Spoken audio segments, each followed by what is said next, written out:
অনেক দিন আগের কথা। রসুলপুর গ্রামে করিম নামে একজন লোক বাস করত। সে বাজারে কাপড় বিক্রি করত, আর তার মালামাল বহন করার জন্য একটি গাধা ছিল। কাপড়ের বস্তাগুলো গাধা তার পিঠে বহন করে বাজারে নিয়ে যেত। বেচাকেনা শেষ হয়ে গেলে সন্ধ্যায় বাড়ি ফিরত। মালিক, আমি অনেক পরিশ্রম করি, আপনার সবগুলো বস্তা আমি পিঠে বহন করে বাজারে নিয়ে যাই। আমার অনেক কষ্ট হয়, কিন্তু আপনি ঠিক মতো আমাকে ভালো খাবার দেন না। ওরে বাবা, বেটা গাধা, তোর আবার ভালো খাবার? সকাল বিকাল দুই বেলা খেতে পারিস, এটাই তো তোর ভাগ্য। বেশি বাড়াবাড়ি করলে কিন্তু রাতে খাবার পাবি না, এই বলে দিলাম। ঠিক আছে মালিক, আমার ভুল হয়ে গেছে, আমি আর এমন কথা বলবো না। তবু আমাকে 2 বেলা খাবার দিয়েন। পরের দিন সকালবেলা বেটা গাধা মালিকের মালামাল নিয়ে বাজারে যাচ্ছিল। এমন সময় সে অনেক পশুদের দেখতে পায়। তারা সবাই মাঠে চড়ে নরম ঘাস খাচ্ছে, সবাই শান্তি মতো ঘুরে বেড়াচ্ছে।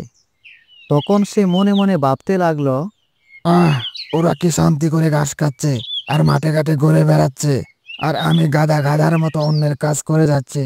না, যেভাবেই হোক এই মালিকের হাত থেকে আমাকে বের হতেই হবে। আমি এই মালিকের আর কাজ করতে পারবো না। এই বলে গাধা তখন মালামাল নিয়ে বাজারের দিকে রওনা হয়। সে হাঁটতে হাঁটতে বাজারে পৌঁছে যায়, আর মালিক তখন মালগুলো গাধার পিঠ থেকে নিচে নামিয়ে রাখে। শোন গাধা, বাজারের পাশে কোথাও দাঁড়িয়ে থাকবি, সন্ধ্যায় আবার ঠিক মতো চলে আসবি, দূরে যাবি না কোথাও বলে দিলাম। ঠিক আছে মালিক, আমি আশেপাশেই থাকবো, দূরে কোথাও যাব না। সন্ধ্যায় আবার ফিরে আসবো। এই বলে বেটা গাধা তখন বাজার থেকে বেরিয়ে পড়ে। সে মনে মনে ভাবতে লাগলো, যাই, ওই নদীর পাড়ে যাই। দেখলাম নদীর পাড়ে সবাই ঘাস খাচ্ছে, সবাই আনন্দ করে ঘুরে বেড়াচ্ছে। আমি ওই দিকটাতে যাই, একটু নরম ঘাস খেয়ে আসি। বেটা গাধা তখন হেঁটে হেঁটে নদীর পাড়ে চলে যায়। আরে গাধা ভাই, তুমি তো মালিকের কাজ করো, হঠাৎ বনে চলে এলে কেন? আর বলিও না ভাই, বেটা মালিক খুব খারাপ মানুষ। সে আমাকে দিয়ে অনেক কাজ করায়, কিন্তু ভালো খাবার দেয় না। তাই মনের দুঃখে এদিকে চলে আসলাম। ঠিক আছে, জঙ্গলে তুমি থাকবে কোথায়? এখানে তো তোমার কোনো ঘর নেই। তাছাড়া বাঘ মশাই তোমাকে একা পেলে পেটের ভিতরে ঢুকিয়ে নিবে। এই জঙ্গলে আমার একজন শিয়াল বন্ধু ছিল, তার সাথে দেখা হলে রাতে 2জন একসাথে থাকবো। দেখি বন্ধুকে কোথাও খুঁজে পাই নাকি। একটু পরেই গাধার বন্ধু শিয়াল এসে হাজির হয়। আরে গাধা বন্ধু যে, কতদিন পর দেখা হলো, কেমন আছো তুমি? আর হঠাৎ করে জঙ্গলে চলে এলে যে? আমার মালিক ঠিক মতো খাবার দেয় না, তাই চলে আসছি। ভাবছি এখন থেকে জঙ্গলে থাকবো, লোকালয়ে আর ফিরবো না। এইখানে অনেক ভালো ঘাস পাওয়া যায়। ঠিক আছে বন্ধু, তাহলে এখন থেকে আমরা দুইজন একসাথে থাকবো। চলো তাহলে আমার বাসায় চলো। এই বলে শিয়াল তখন গাধাকে নিয়ে তার বাসায় দিকে রওনা হয়। শিয়াল জঙ্গলে একটি গুহার ভিতরে থাকে। গাধা বন্ধু, এই হচ্ছে আমার বাসা। আমি রাতের বেলা এখানেই ঘুমাই, আর সকালবেলা খাবার খুঁজতে বের হয়ে পড়ি। বন্ধু, তোমার ঘরটা অনেক সুন্দর, আমি এখানেই বেশ কিছুদিন থাকতে চাই।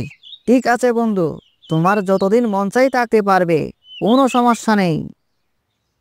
পরের দিন সকালবেলা দুই বন্ধু মিলে খাবার খোঁজার জন্য বেরিয়ে পড়ল। বন্ধু, তোমাদের এই জঙ্গলে কোনো ফলের বাগান নেই? কচি ঘাস খেতে আর ভালো লাগে না, মন চাচ্ছে একটু ফল খাই। বন্ধু, ফলের বাগান তো একটা আছে, কিন্তু সমস্যা হচ্ছে ওই বাগানের মালিক হচ্ছে বাঘমশাই। সে তার বাড়ির পাশে কলার বাগান করেছে। বন্ধু, যেভাবেই হোক কলা কিন্তু খেতেই হবে। কলা না খেলে আর মন মানবে না। যাই, এখনই যাই, কলা খেয়ে আসি। কিন্তু বাঘমশাই যদি দেখতে পায়, তাহলে আর রক্ষে থাকবে না, একেবারেই পেটের ভিতরে ঢুকিয়ে দিবে। পেটে ভরুক আর যাই করুক, কলা আজকে খেয়েই যাব। চলো তাড়াতাড়ি কলার বাগানে যাই। তারা দুজনেই তখন কলার বাগানের দিকে রওনা হয়। তারা হাঁটতে হাঁটতে বাগানের সামনে চলে আসে। বেটা গাধা তখন কলা দেখে লোভ সামলাতে পারলো না। সে গাছ থেকে কলা খাওয়া শুরু করলো। বেটা শিয়ালও তখন আরাম করে কলা খাচ্ছে। গাধা বন্ধু, চলো এবার এখান থেকে পালিয়ে যাই, বাঘমশাই দেখে ফেলে আর রক্ষে থাকবে না। আমার পেট এখনো ভরেনি বন্ধু, আমাকে আরো বেশ কিছু কলা খেতে হবে। তুমি ভয় পেও না, কলা খেতে থাকো। আর এমন সময় বাঘমশাই চলে আসে। বেটা শিয়াল তখন বাঘকে দেখে দৌড়ে পালায়। ওরে বাবারে, বাঘ মশাই চলে এসেছে, আজ আর রক্ষে নেই। নিজে বাঁচলে বাপের নাম, বেটা বোকা গাধা, বাঘের হাতে জীবন দেখ, আমি আগে পালাই। এই বলে শিয়াল তখন দৌড়ে পালাতে লাগলো। বোকা গাধা তখন দৌড়াতে পারলো না। বাঘমশাই এক থাবা দিয়ে দৌড়ে ফেলে। তোর তো সাহস কম না, বেটা গাধার বাচ্চা গাধা, তুই আমার গাছের কলা চুরি করে খাস, আজকে আমি তোকে খাবো, কলা খাওয়ার স্বাদ একেবারেই মিটিয়ে দিব।